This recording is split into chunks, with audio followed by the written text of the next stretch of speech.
Di pagi buta itu, Pak Raji sudah mengayunkan langkahnya menuju kebun kecil di belakang rumah. Usianya yang hampir menyentuh 7 dasawarsa, tak mengurangi semangatnya merawat pohon-pohon cabai dan tomat yang tumbuh subur. Di tangannya yang kasar, cangkul menari pelan di atas tanah basah, sisa hujan semalam. Suara dedaunan yang bergesekan disapu angin pagi membuat suasana terasa damai. Di teras rumah panggung sederhana yang terbuat dari kayu jati tua, Ayu menyapu dengan irama pelan. Rambutnya digelung sederhana, dan wajahnya tampak teduh, meski matanya menyimpan lelah. Ia baru sebulan kembali dari kota, setelah kontrak kerjanya sebagai perawat di sebuah klinik kecil tak diperpanjang. Meski hatinya sempat patah, kembali ke rumah dan memeluk ibunya setiap pagi adalah obat yang tak tergantikan. "Pak, sarapan dulu, ibu sudah siapin sayur bening," seru Ayu. Pak Raji menoleh sambil menyunggingkan senyum lelah. "Iya leh, bentar lagi." Di dalam rumah, Bu Marnistri Pak Raji menyusun piring-piring dengan rapi. Tangannya cekatan, meski gerakannya sudah tak secepat dulu. Rumah itu tak mewah, dindingnya sudah mulai lapuk dimakan waktu, dan atapnya sesekali bocor. Namun, kehangatan di dalamnya mengalahkan semua kekurangan itu. Keluarga kecil ini hidup dari hasil kebun yang dijual di pasar desa setiap 2 hari sekali. Tak banyak, tapi cukup untuk makan dan kebutuhan sehari-hari. Mereka jarang terlihat di keramaian, tapi selalu menyapa setiap orang dengan ramah. Meski begitu, tak semua menyambut dengan hangat. Beberapa waktu belakangan, suasana di desa Wonosari terasa berbeda. Warga mulai membicarakan hal-hal aneh yang terjadi. Ayam mati mendadak tanpa sebab, sapi milik Pak Karno yang tiba-tiba lumpuh, dan yang paling heboh anak dari Bu Sarti demam tinggi selama berhari-hari, padahal sebelumnya sehat. "Jangan-jangan ada yang pelihara makhluk gaib," bisik seorang ibu saat antre di warung. "Katanya sih Pak Raji. Soalnya sejak anaknya pulang, rumah mereka makin sepi. Kayak ada yang disembunyikan," sahut yang lain. Desas-desus itu makin menjadi. Orang-orang mulai menghindari keluarga Raji. Di pasar, dagangan mereka tak lagi laris seperti biasa. Bahkan, anak-anak kecil pun diperintahkan orang tuanya untuk tidak bermain di dekat rumah kayu itu. Ayu mulai merasakannya saat hendak membeli beras di warung. "Maaf Yu, berasnya habis," kata si pemilik warung tanpa menatap mata Ayu. Padahal, rak di belakangnya masih penuh. Ayu hanya diam, menahan air mata. Ia tak mengerti kenapa semua ini terjadi. Padahal keluarga mereka tak pernah mencampuri urusan orang lain. Suatu sore, saat Pak Raji pulang dari kebun, ia menemukan batu sebesar kepalan tangan dilemparkan ke pekarangan rumahnya.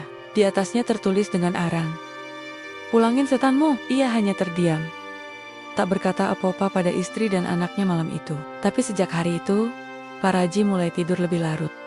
Duduk di depan rumah sampai suara jangkrik menghilang. Ia memperhatikan gelagat sekitar, berjaga tanpa bilang-bilang. Sampai suatu malam yang kelam, semua berubah selamanya. Langit gelap tanpa bintang, angin bertiup pelan, seolah membawa kabar buruk. Sekitar tengah malam, suara ayam berkokok tak wajar terdengar dari belakang rumah. Pak Raji yang terlelap di balai bambu depan rumah tersentak bangun. Ia mencium bau yang tak asing, bau asap.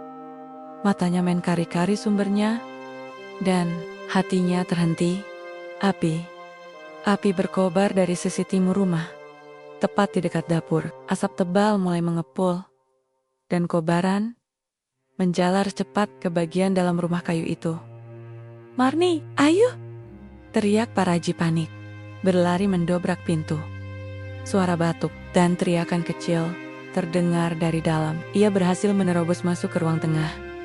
Tapi asap terlalu pekat, panas membakar kulitnya. Ia mencoba masuk ke kamar Ayu, tapi sebuah balok kayu jatuh menimpanya. Dunia menjadi gelap.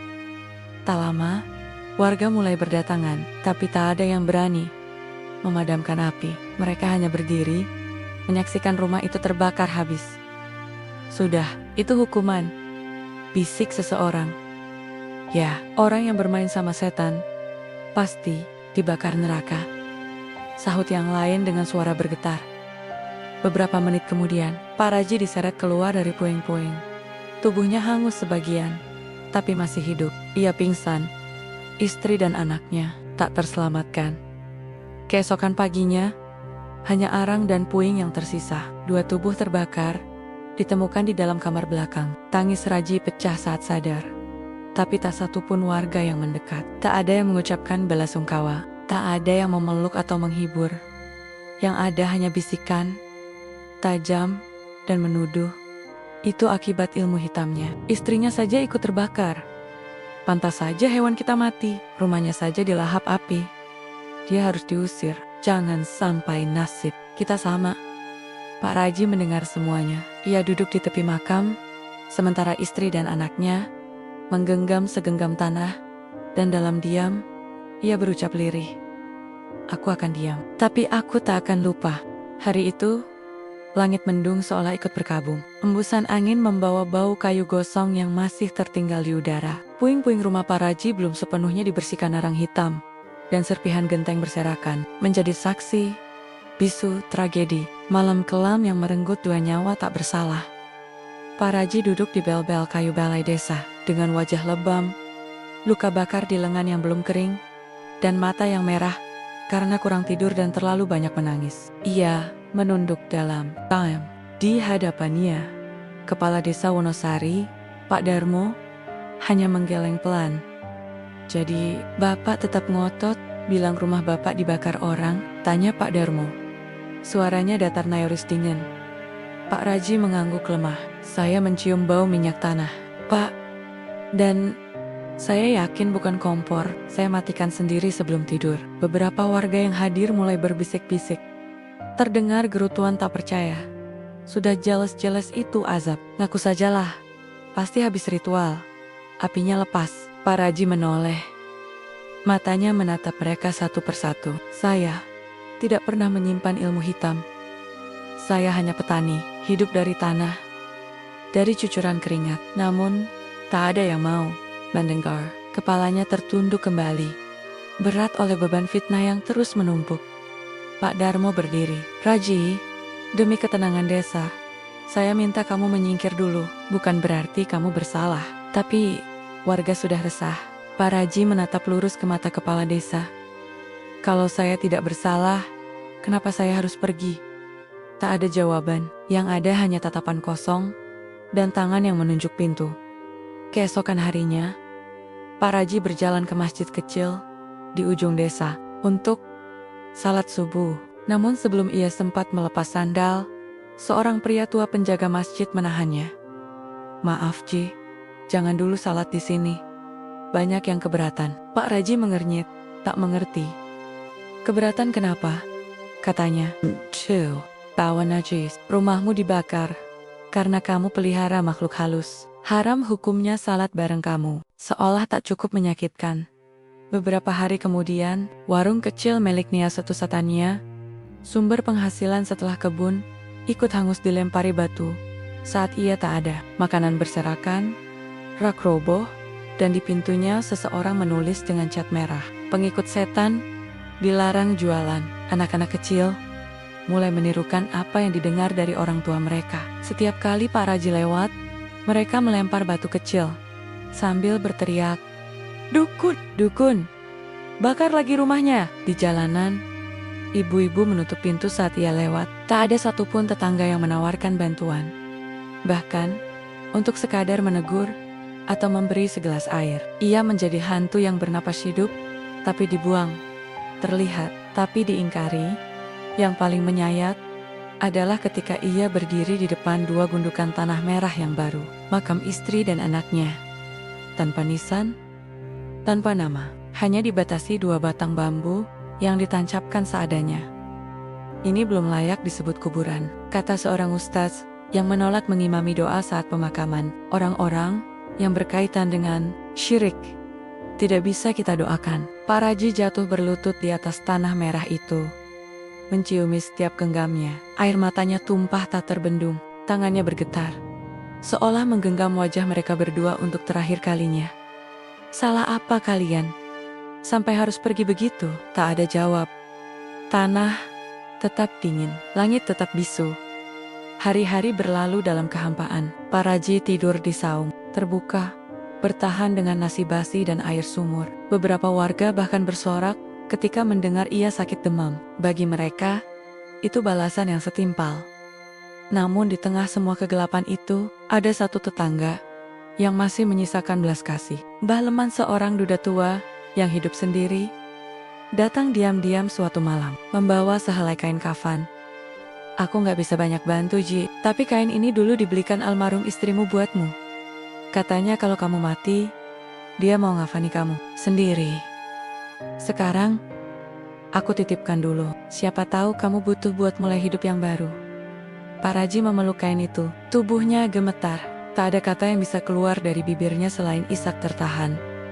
Di malam yang sama, ia memutuskan untuk pergi, bukan karena ia takut, tapi karena ia sadar, tak ada lagi yang bisa ia selamatkan di tempat itu. Bahkan, kenangan pun sudah dibakar oleh kebencian.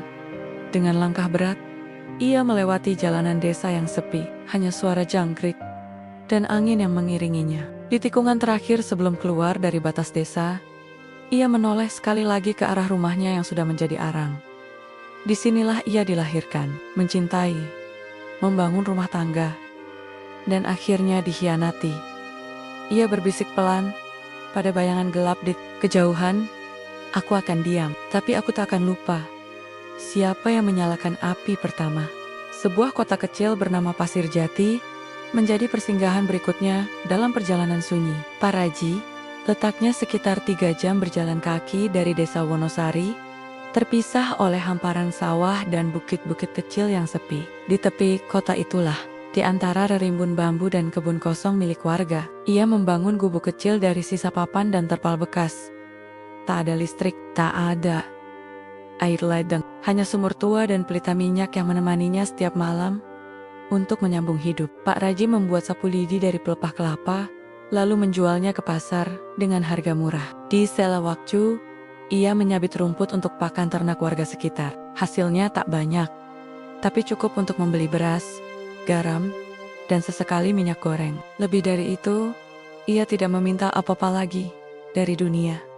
Ia tak banyak bicara, hanya menjawab seperlunya. Wajahnya sudah dikenal sebagai si bapak tua dari bawah bukit oleh warga pasar. Tidak semua tahu kisahnya, dan itu yang ia syukuri. Di tempat ini, masa lalunya tak dibicarakan. Hingga pada suatu siang yang terik, ketika ia tengah duduk di bawah pohon mangga tua di pasar, memperbaiki tali sapu yang putus, seorang pemuda menghampirinya. "Permisi, Pak, boleh saya duduk di sini?" tanya si pemuda sopan. Pak Raji mengangguk tanpa menoleh. Ia melanjutkan pekerjaannya. Jemarinya masih cekatan meski kulitnya kasar dan penuh luka. "Saya Wira," ucap pemuda itu lagi, sambil menyodorkan tangan. Kali ini, Pak Raji menoleh. Sorot matanya tajam, namun tenang. Ia menyambut uluran tangan itu dengan hati-hati. "Raji," mereka duduk dalam diam. Cukup lama, angin siang mengibaskan daun-daun kering. Suasana terasa hening. Hanya suara pedagang sayur di kejauhan yang sesekali terdengar.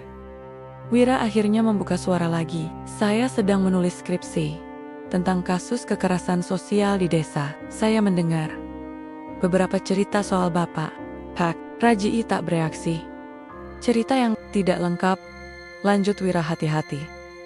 "Dan sejujurnya, saya penasaran." Raji hanya menjawab dengan gumaman pelan. "Penasaran akan membawamu ke tempat yang tak selalu kamu harapkan." Wira tersenyum. "Mungkin, tapi saya percaya orang-orang seperti Bapak tak pantas dibungkam oleh cerita sepihak." Beberapa hari setelah pertemuan pertama, Wira mulai sering mengunjungi gubuk kecil Pak Raji. Ia membawa makanan, buku catatan, dan kopi hitam kesukaan Pak Raji. Lama-kelamaan, kehadirannya bukan lagi gangguan, tapi jadi semacam pelipur lara, seseorang yang tidak menatap dengan curiga, tidak bertanya dengan nada menuduh. Suatu malam, ketika angin bertiup dingin dan langit penuh bintang, Pak Raji akhirnya membuka suara. "Saya tidak minta orang membela saya cuma ingin tahu, kenapa mereka percaya begitu saja?" "Tanpa bertanya." Wira meletakkan cangkir kopinya. "Boleh saya tanya satu hal?" Silakan. Bapak yakin rumah itu dibakar? Bukan kecelakaan? Pak Raji mengangguk mantap. Saya mencium bau minyak tanah. Saya tahu bau itu. Saya pernah pakai buat lentera saat Ayu masih kecil. Ia terdiam sejenak. Sorot matanya menerawang jauh. Dan sebelum rumah terbakar, saya pernah dengar suara orang jalan di belakang rumah. Tapi waktu saya cek, sudah tak ada Wiramin Ketot. Ia sudah mewawancarai puluhan korban pengusiran di desa lain. Tapi, cerita Pak Raji berbeda. Dalam tenangnya, ada dendam yang nyaris beku. Tidak membara seperti biasa tapi membeku dalam-dalam.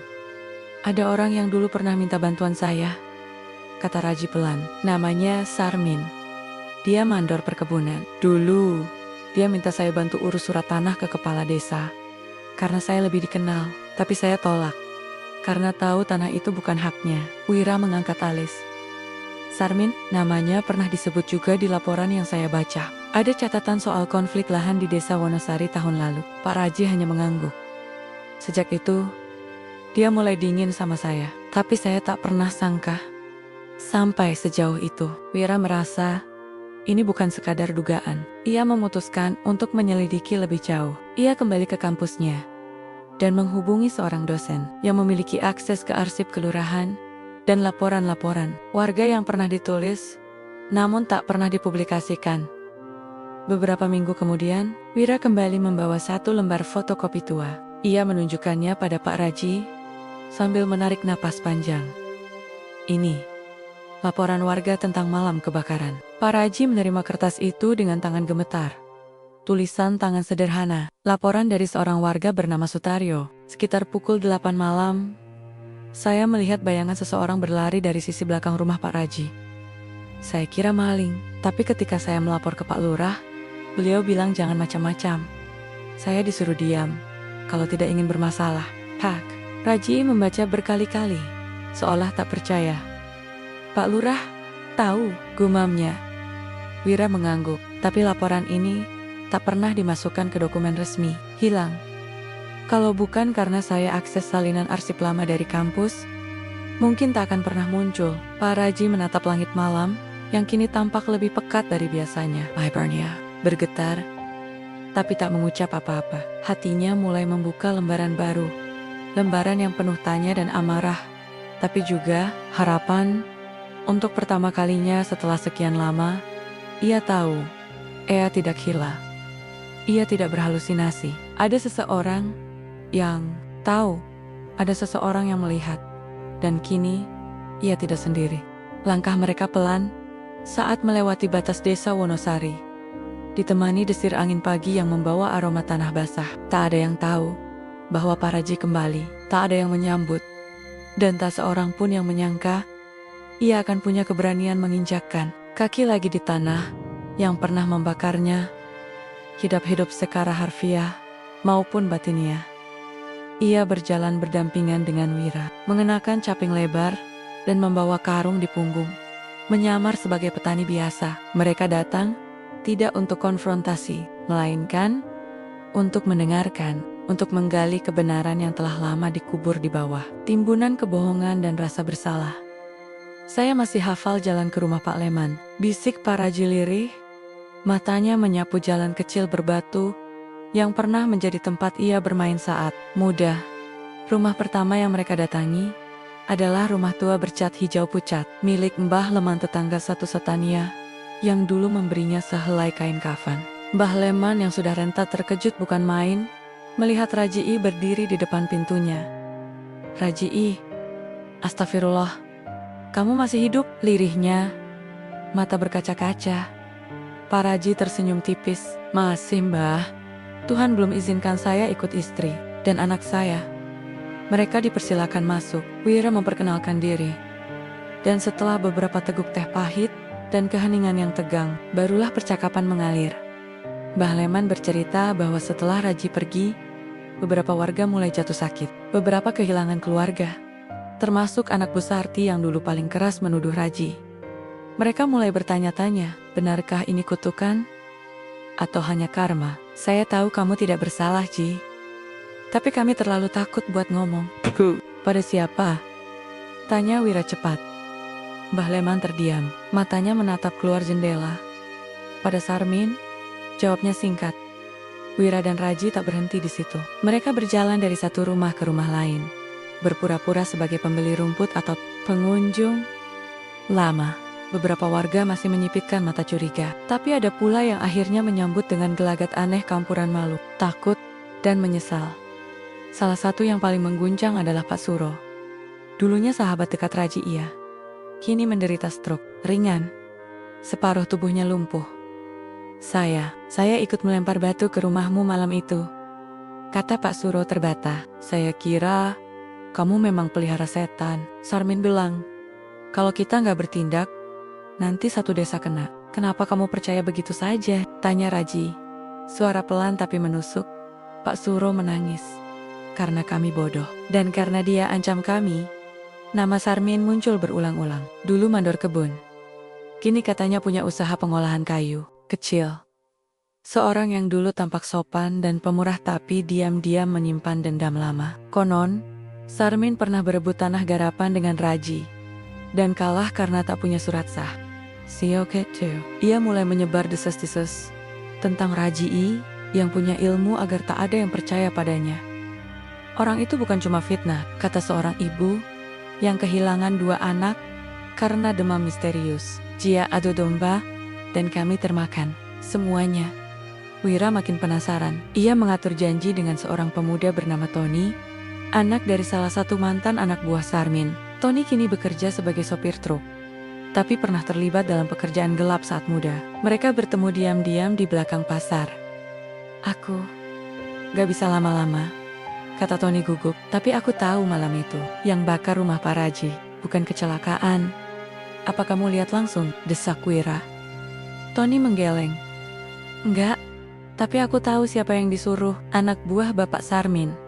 2 orang. Aku tahu karena malam itu aku diminta ngantar mereka naik motor. Katanya, buat nunjukin pelajaran. Wira menyalakan perekam suara. Bisa kau ulangi pernyataan itu? Tony tampak ragu. Kalau ketahuan, aku bisa celaka. Kebenaran ini penting, kata Wira. Ini soal nyawa. Dengan suara pelan, Tony akhirnya berkata, iya, aku antar mereka malam itu. Dan setelah kebakaran, mereka kasih aku uang. Tapi, aku gak sangka bakal sampai ngebakar rumah. Wira menyimpan rekaman itu. Matanya bersinar. Ini bukan hanya bukti, ini pengakuan. Namun, dunia tidak membiarkan kebenaran muncul semudah itu ketika Wiradon Raji dalam perjalanan ke kantor polisi Kabupaten dengan rekaman dalam flash disk dan salinan laporan. Lama mereka disergap di tikungan sunyi antara hutan kecil dan jalan berbatu. 4 pria bertopeng menghadang, 1 membawa balok, 2 lainnya dengan besi panjang. Wira berusaha melindungi tasnya, tapi pukulan menghantam punggungnya. Serahkan semua, teriak salah satu pria. Pak Raji mencoba melawan, tapi tubuhnya terlalu renta. Ia jatuh tersungkur. Lututnya berdarah. Wira berteriak saat tasnya diseret, dan flash disk yang berisi rekaman menggelinding keluar. Salah satu dari mereka melihatnya. Namun sebelum pria itu mengambil, suara motor mendekat, suara keras, cepat, dan mengancam. 4 pria itu panik dan melarikan diri ke arah semak. Yang datang adalah Tony. Dengan ekspresi cemas, ia rupanya mengikuti mereka dari jauh karena firasat buruk. Cepat, kita harus pergi. Ini bukan orang biasa, ini orang-orang Sarmin, serunya. Wira bangkit tertatih, memungut flash disk yang nyaris terinjak. Malam itu, di tempat persembunyian sementara di kota, Raji duduk memegangi lututnya yang diperban. Wira memutar ulang rekaman Tony. Kata demi kata, pengakuan itu terdengar jelas. Pak Raji menatap langit-langit. Napasnya berat. Yang membakar rumah saya bukan api, tapi kebencian. Dan kebencian itu, dia yang sulut. Wira menatap Pak Raji. Ia tahu, babak terakhir akan segera dimulai. Malam itu, langit tampak merah keunguan. Seolah mengingatkan pada malam yang pernah merenggut segalanya dari Raji. Namun kali ini, api bukan di atap rumah, melainkan di dalam dada menyala dalam sunyi. Membakar pelan semua luka yang selama ini dipendam. Wira terbaring di lantai bangunan kosong di pinggiran kota. Napasnya tersengal. Luka di pelipisnya masih berdarah. Pak Raji duduk di sebelahnya, menekan kain lusuh ke luka itu sambil memegangi tas yang berisi flash disk dengan tangan lain. Di usia setua itu, tubuhnya jelas tak sanggup menghadapi kekerasan seperti tadi. Tapi ada sesuatu dalam dirinya yang lebih kuat dari rasa sakit. Kebenaran, Pak. Jangan serahkan ke polisi dulu, gumam Wira lirih. Rajii menatapnya. Kenapa? Wira berusaha bangkit meski sulit. Karena yang kita lawan bukan cuma Sarmin, tapi seluruh kebohongan yang sudah jadi budaya di desa itu. Kalau hanya diserahkan, akan lenyap begitu saja. Rajii terdiam. Kata-kata itu menohok. Ia tahu Wira benar.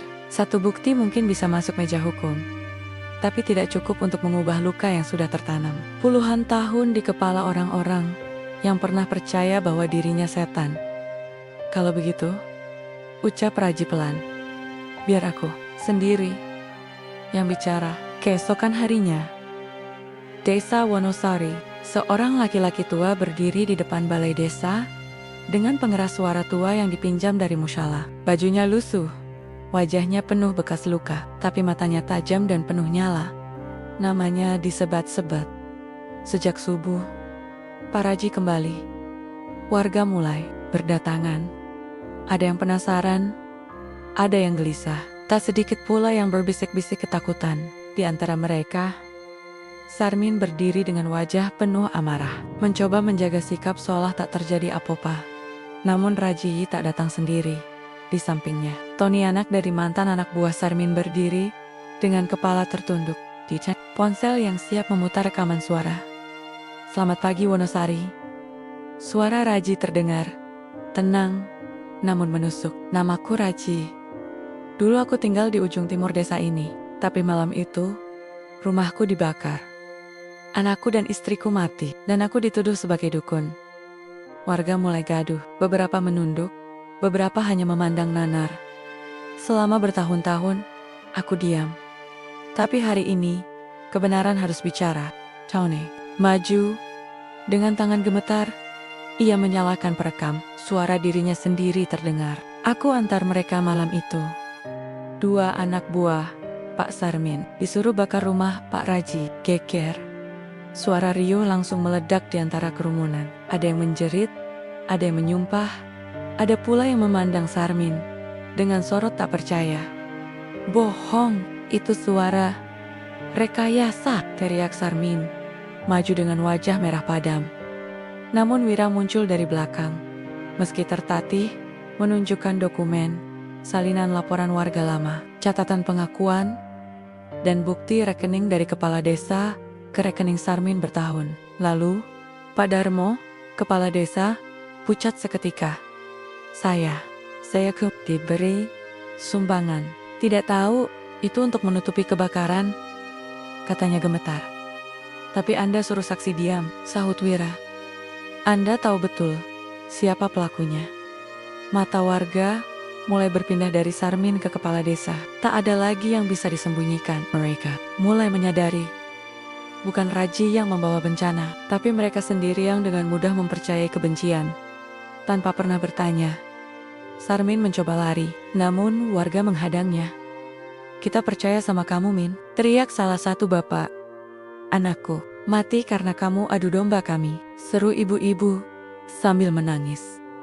Dan di tengah kekacauan itu, Rajii berdiri, diam. Tapi sorot matanya lebih keras dari teriakan siapapun.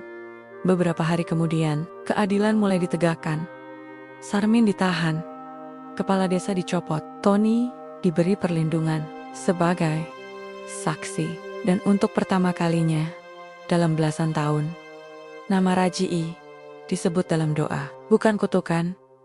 Warga berbondong-bondong mendatangi Pak Raji di gubuknya yang dibangun di tepi sawah. Mereka membawa makanan, baju hangat, dan permintaan maaf.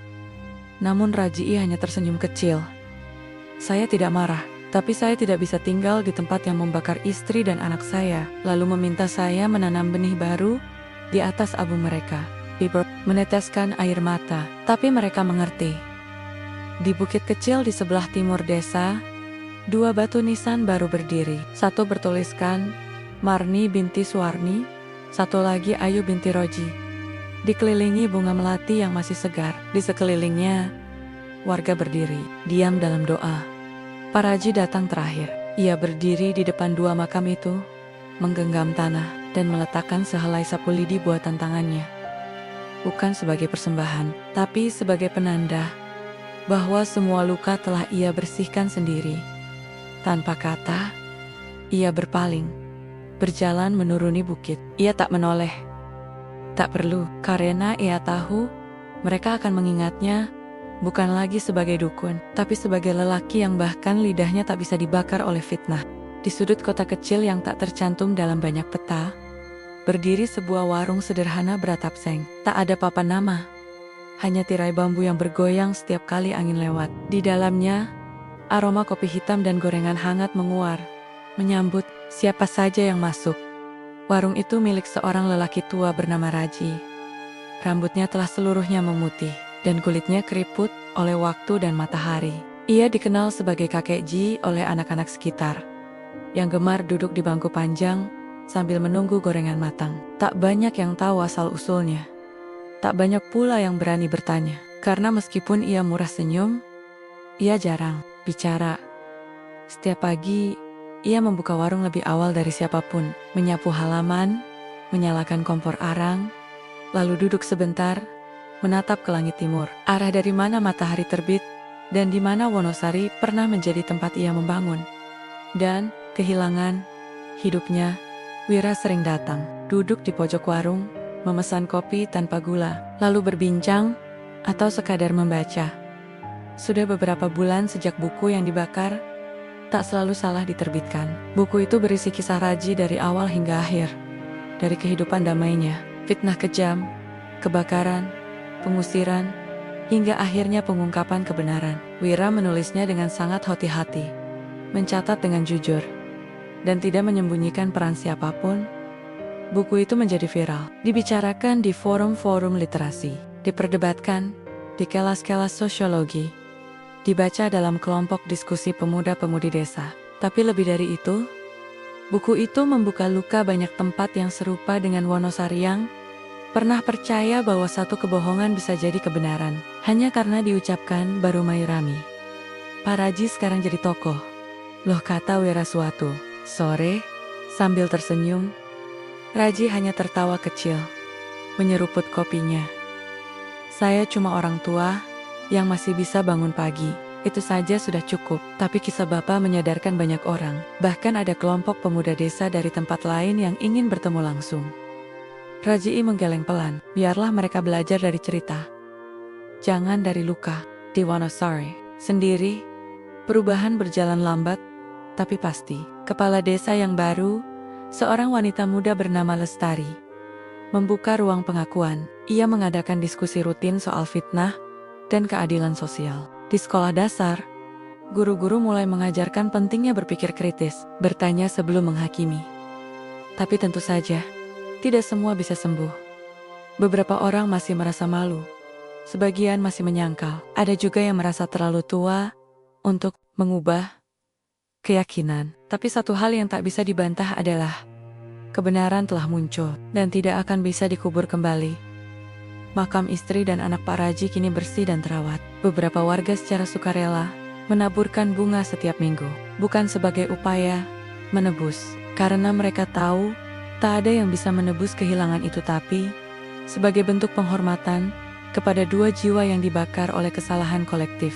Setiap malam, sebelum menutup warung, Raji duduk di belakang. Di sana ada bangku reyot, menghadap ke langit malam. Ia tidak pernah lupa untuk menengadah dan berdoa dalam diam, bukan minta balas.